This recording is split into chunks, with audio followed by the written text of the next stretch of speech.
And I actually recently read your book and I've implemented your protocol, which is really a way to jumpstart your well-being and self-care. Can you explain the protocol? Because I am already finding that it's increased my satisfaction and happiness and serenity in my day-to-day.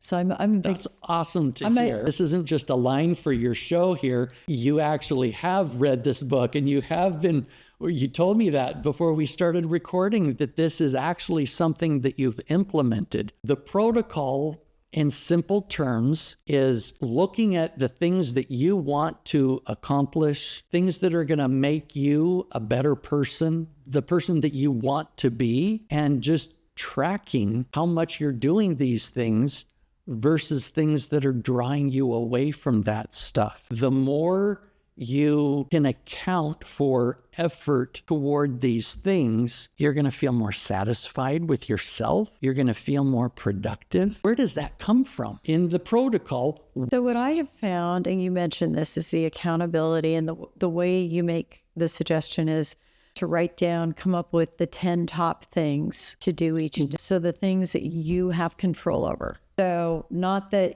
gosh, I wish my husband was more emotionally available, but these are the things I can do for myself. And I followed your advice, which was don't just jot down 10 and be done. Like, spend some time. I took a few days, like you said. Good.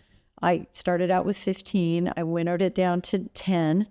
And then I kept track each day just for 5 days of how many of those things I did, added up, divided by 5, and we want to get to a 7. Yeah. And so the part I think that's most effective, and I was already doing this, but in my journaling, keeping track, and what happens is it's like a positive spiral where it's like, oh yes, I did have a better day because I held myself accountable to do those things. Even though after work, if I was tired and I didn't want to do one of them, I still did it. Is this one of your 10 items, being accountable? Give us an example. Okay, so my items were, and so I have a morning meditation practice. Okay. To do that and to follow that with a form of exercise, which is either yoga or Pilates or whatever.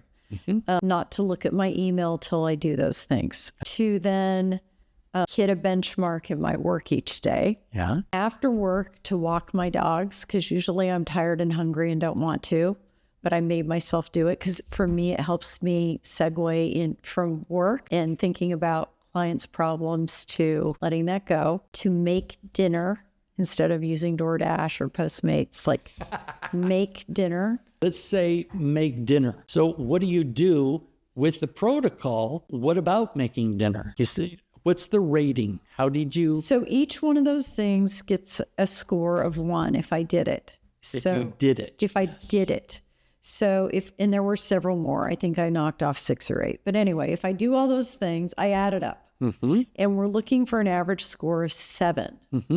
And I don't always do all the things. So you don't have to be perfect and do all 10 every single day? Some days I can't do all those things because I have to show up in court or record a podcast. You're not shooting for 10.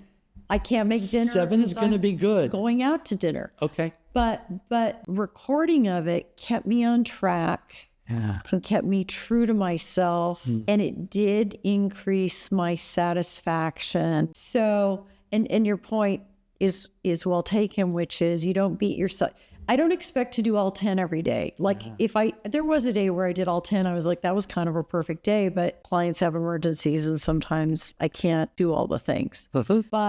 But it's keeping me on track. It holds balance in my life. Perfect. I think that's the number one thing, is it keeps me more balanced. So I'm not just working all day or just, I don't know, ordering DoorDash every night, right? Like it provides more balance in my life. And I think, like we talked about prior to this, if, you have a narcissistic partner, it really helps you take the focus off them and puts it back on taking care of yourself.